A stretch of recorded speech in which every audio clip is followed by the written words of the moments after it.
Hey guys, it's Sarah. Welcome back to my channel.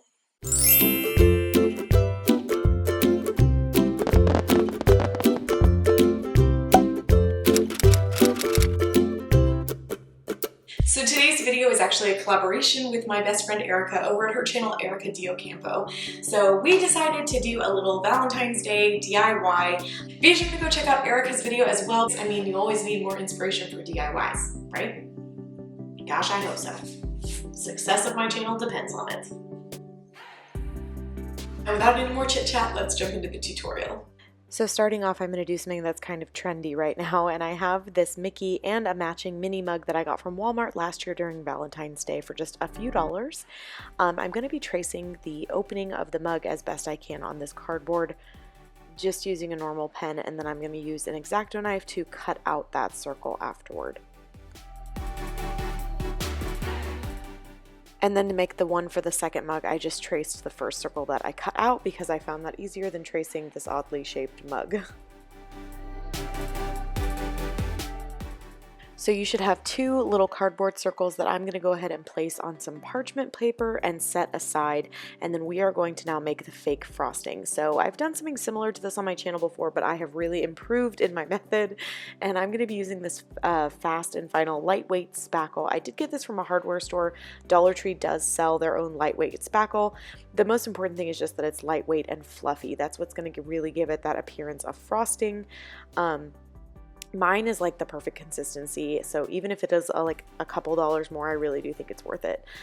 And then using the Apple Barrel Paint Pink Blush, I'm going to add just a few drops of this to my spackle to get it a light pink color.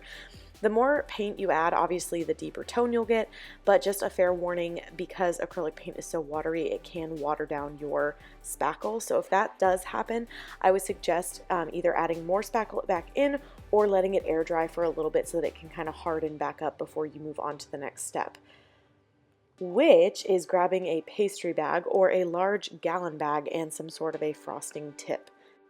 Again, Dollar Tree does sell frosting tips and pastry bags and things like that, just so you know, but I have these already on hand, so obviously I'm just going to use what I have. This is the one I used. It's a star tip, but I don't know the exact number of it.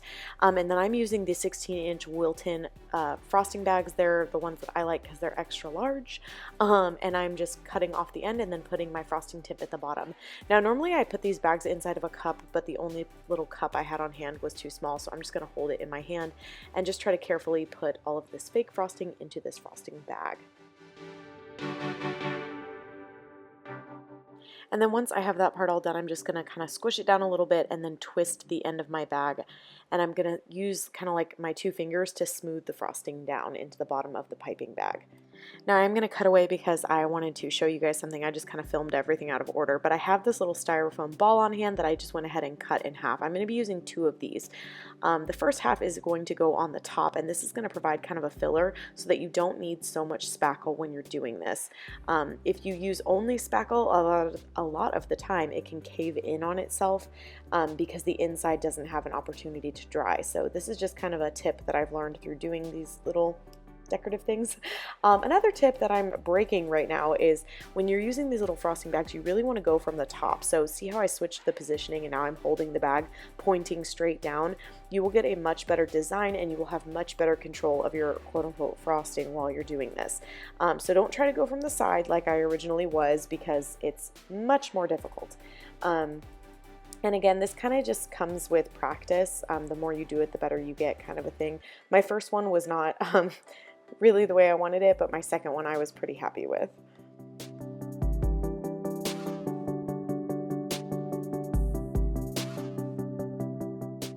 So once I had done two and I had a little bit of extra, I went back in and tried to fill in some of the weird gaps that I had. This is also why we're doing this on parchment paper, because if you guys noticed, I went a little bit on the outside of that cardboard piece.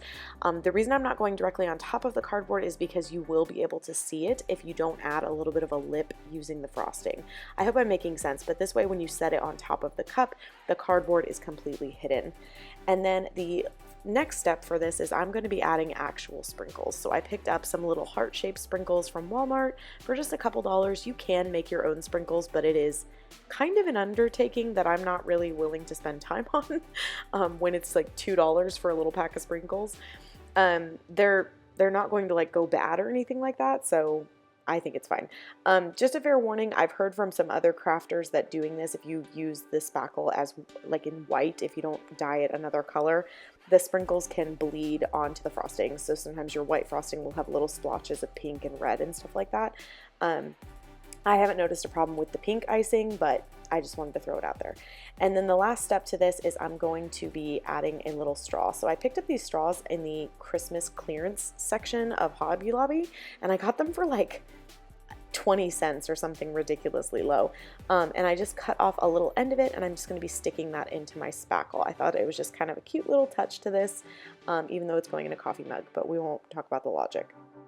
I allowed that to dry overnight, and then the next day I glued on another half of one of those styrofoam balls, and I wanted to show you guys why. So this way, when you set it into the mug, it actually has something kind of holding it in place as opposed to it just being able to slide and fall off. And that's pretty much it for the fake whipped cream tutorial. I hope you guys like this one. I think it's super cute and you could do a lot of different things with it. Just a little spoiler, I did come up with a Disney specific treat, so stay tuned for that. So starting off, instead of using an old calendar that I don't have because I threw all mine out like an idiot, I bought a new one, and this is the Thomas Kincaid Disney calendar. I picked this up at Walmart for $2.97. I will also be using these wood cut hearts. These are from Dollar Tree. They used to only give you 5 for $1, and now they're giving you 8 for $1, which is amazing. And then I also picked up these little kind of like grapevine style hearts. So I first pull out these wooden hearts because I'm going to be using these as a tracing template, and I'm going to pick the couples photos out of this calendar that I like. So I started with Aladdin and Jasmine. Just so you guys know, you actually have 2 options for them because they're on the cover of the calendar and they're on their own page. And then I'm also doing Mulan and Shang. I cut out the Aristocats one because I thought it might work, but they're just a little bit low down on the image. And then of course I'm going to use Ariel and Eric in the boat scene.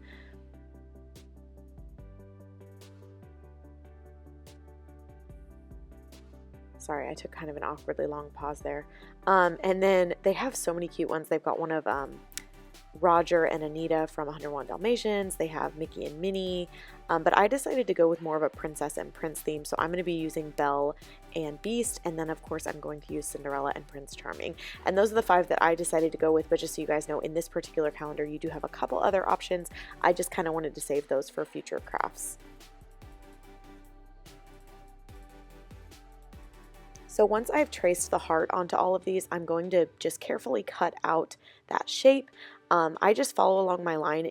I will say it's a little bit easier to work with if it's a teeny tiny bit bigger because I'm going to be sanding down the edges to get rid of any excess paper that I might have. But it's so easy to trace these, honestly, it's probably going to be pretty exact.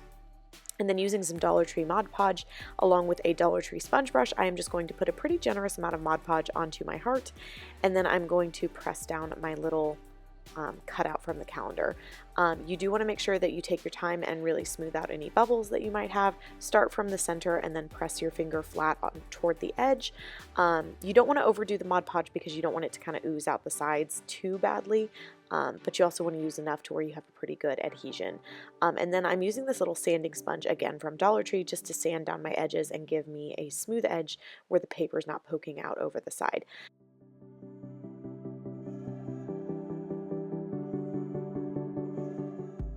And then I'm going to go back in with my Mod Podge and add 2 pretty big drops and then cover the top of this. This just gives it a nice glossy top coat. They do have a matte version of Mod Podge if you prefer that. And then what I often do is take my finger and just kind of smooth the Mod Podge over the edges as well, just to make sure that it's really smoothly added to those ornaments. Now I have all 5 of them done and dry, and I'm going to take this little poking tool just to poke that little hole where the string is going to go through. You actually don't need to do this step. I thought about it later on and I kind of wish I hadn't because you could always just glue twine onto the back of the ornament and then you wouldn't have to put a hole in your gorgeous picture. So it's totally up to you guys. You can poke the hole and then put the string through the hole, or you can just glue the string onto the back and do it that way. And then at this moment I felt like a total dodo because these ornaments came with twine string in the bag. Like they provide you with the twine string, but I didn't realize that, so I cut my own twine. But you guys don't need to do this. All of these ornaments come with their own strings, like the grapevine ones and the wooden ones. So use those. But once you have all of those tied around at, a pretty close length to each other, then we can move on to attaching these to the actual string we're going to be hanging them on, which for me is going to be this really pretty pearl garland. They sell this in pink, white, and red at the moment, and then they also have it out at Christmas time. Mine's left over from Christmas time, but I've seen it in their Valentine's displays as well. Again, it's $1 from Dollar Tree. I just liked the kind of extra texture that it adds to it. And then I'm just going to be tying these on. So I wanted to put Ariel and Eric in the center, and then I'm going to go kind of in a pattern of, the Thomas Kincaid heart, and then the Grapevine heart, and then alternating. And then the order for me just kind of depended on the coloration of the picture, because I kind of wanted it to coordinate to the photos that were closest to it, if that makes sense. These are not photos, the art that's next to it. But I am just going to tie these on here, and I'm just eyeballing the spacing in general just to get, pretty even spaces.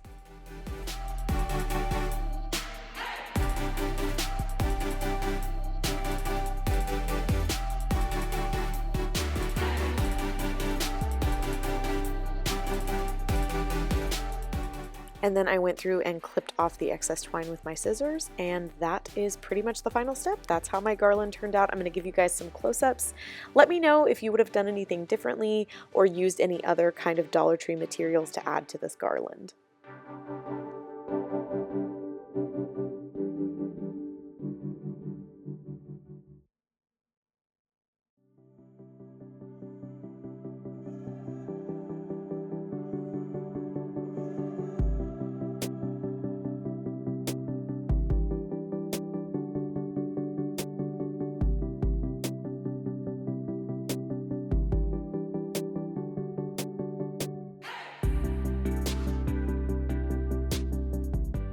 And on to the third and final craft, which I think might be my favorite. It's really hard to decide between this and the garland, but starting out, I'm going to use this brick scrapbook paper I got from Hobby Lobby and one of these little Dollar Tree house-shaped shadow boxes. These are a little bit hard to find.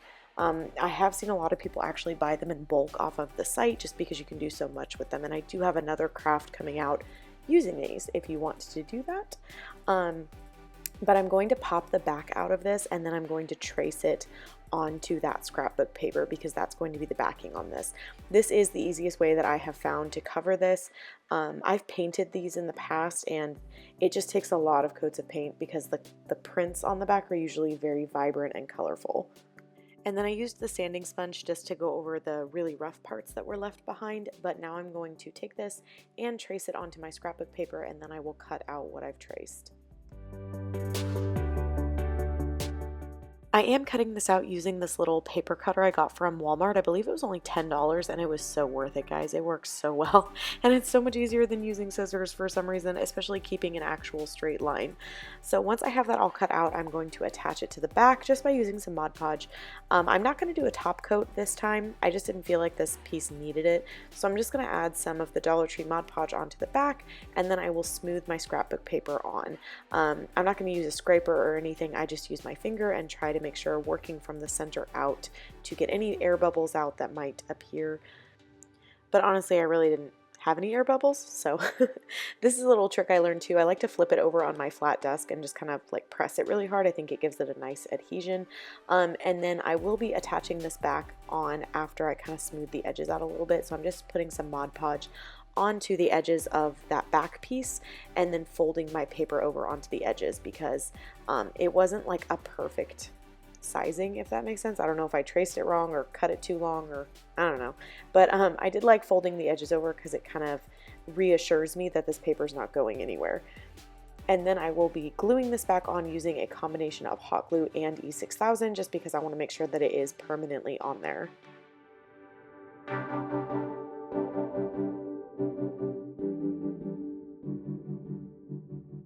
And then I did allow mine to dry overnight, mostly just because I didn't have time to finish working on it. And then I printed out this little image that I found of Carl and Ellie's chairs. This was actually my husband's idea, so shout out to him. I wanted to put something inside of it that was up themed, and he came up with this. So I just typed in Carl and Ellie's chairs, Pixar up, something like that, and then these came up. I did print 4 different sizes because I wasn't sure what exactly I was going to want fitting inside this little shadow box, and then I just used the one that I felt like fit the best. I did cut these out pretty precisely just using my scissors, and then to make these more 3D instead of just gluing them flat onto the back, I'm using those little Dollar Tree cubes. I've used these in a ton of videos, and guys, I'm not even like halfway through the pack that I bought, so $1 well spent, I must say. But I'm going to hot glue on the little cube, and then I'm going to attach the chair to the cube. I just thought this really made it look extra special and really nice. My husband actually couldn't even tell that this was paper when I showed it to him. He thought I did it out of like cardboard or something like that. But yeah, just a little drop of hot glue and adding the cube, and then a little bit of hot glue, and I tried to do it pretty smoothly because this is paper, and obviously you don't want to like do a giant glob of hot glue just to attach a little piece of paper. The next step in this process is using these little rub-on transfers. These are from Dollar Tree, and they are one of my favorite finds that I have ever found. I did really love this word adventure in the script font. And initially I cut that one out to use, but I did end up changing to a different phrase, which I just felt like fit this little shadow box just a little bit better. But I did want to show you guys, in case you like the word adventure more, it fits perfectly in this space. My issue with it was I wanted like a sentence, not just a word, and I didn't want to have to paint anything or write anything myself. So that was just kind of my logic, but I still wanted to show you guys just to give you ideas. I also had this rub-on transfer set. And they had a little like and symbol, so I also cut out cherish the journey and adventure. I thought that was kind of a cute saying, but ultimately I decided to keep this really simplistic, and I just went with cherish the journey. To apply these, you guys are going to be amazed if you haven't seen them before. You literally just peel off the back after cutting it to the size that you want, and then you just gently press it on to whatever you're wanting to add it to. You can rub your finger over the top of it just to make sure you have a really nice even, it's all been adhered, and then when you peel it off, boom, it's on there. Like no Cricut or silhouette needed. And just to tell you guys, I'm using tweezers here, but that was mostly because I was trying to keep my hand out of the frame for the camera. You don't need tweezers to do this at all, but I just wanted to make sure that you guys could see what I was doing. But if you guys see these, seriously pick them up. They're one of the coolest things, and they don't just work on paper, they work on wood, they work on ceramic, they work on glass. It's such a cool idea. I'm really in love with these. And that is the last step for this craft.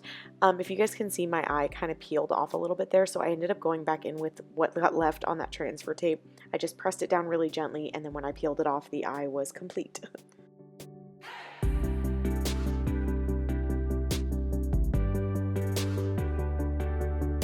Thank you guys so much for watching. I hope you enjoyed this tutorial. If you guys have any other suggestions of how to repurpose calendars, please let me know.